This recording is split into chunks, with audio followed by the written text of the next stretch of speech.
Hey Pisces, well you guys have really kind of had the bullet sort of put at you. Not God bless Trump, you know, Mr. Trump, President Trump. I don't like seeing anybody in the center of violence because it happens. I mean, we do have conflict. It's the human animal too. So we're using Rider-Waite, and we are going to look at the next week, July 19th right through. Now remember, Saturn is in Pisces. So you want to understand that I'm going to tell you that what I talked about with you guys just recently is here again. So we've got Saturn retrograde, we've got Neptune retrograde, both in the constellation of Pisces. We have the second full moon in Saturn showing, opening up, making you aware, blah, blah, blah, blah, blah. First thing you've gotten here is about the past. It's already sort of passing out of your experience. This is a man in a position of authority. He's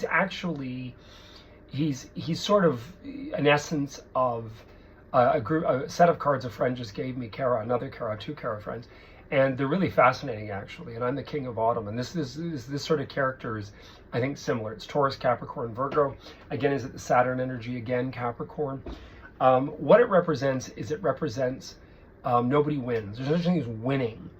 What it represents is looking at quality of life. And I'm going to tell you, as you get to the end of this and you kind of go through the cycle of these next 2 weeks right through December, because you're being affected by all this jazz as well. Remember, your planet Neptune does not go back forward until the 10th of December. Got a lot of retrospect this fall.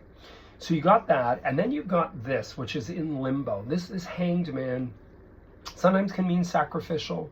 Sometimes it means waiting for a gestation period, etc. Then you have relinquish again. Now you had this with me last time. This means nowhere to go except to let go. That even though all those cups are neatly there, you're kind of in search of the missing cup and you're saying, wait a minute here. There's got to be more to life than this. This is BS. I am not going to live this. So what happens in way of experience over the coming months? I don't want to say that you're angry. I don't want to say that you're heartbroken. I want to say that you're going to look at things honestly and realistically, and you're going to turn and say, screw this, and you're walking away. And your outcome is you are so goddamn happy. So what, to me, it's like, what is Saturn and Neptune teaching you? Why do you keep holding on to the rope of Titanic? What is it you're doing? Maybe the universe is trying to say, wait a minute, you're teaching, they're teaching. Part of the teaching here is you want this beautification, that you're happy, that you're thrilled, that you love, and you can do whatever you want, and you can run around naked in your space, or whatever the case is.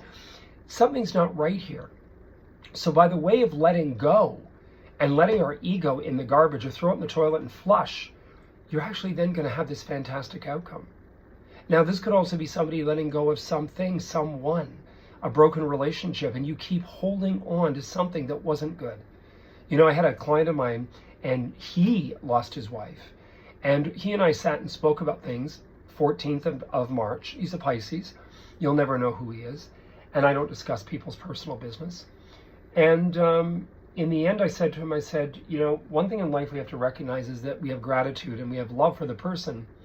But sometimes we stop and wait a minute. We say, wait a minute here, this wasn't a great situation.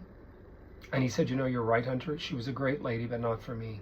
And I wish years back we had have actually made a decision to amicably separate, and the kids would have just had to accept it.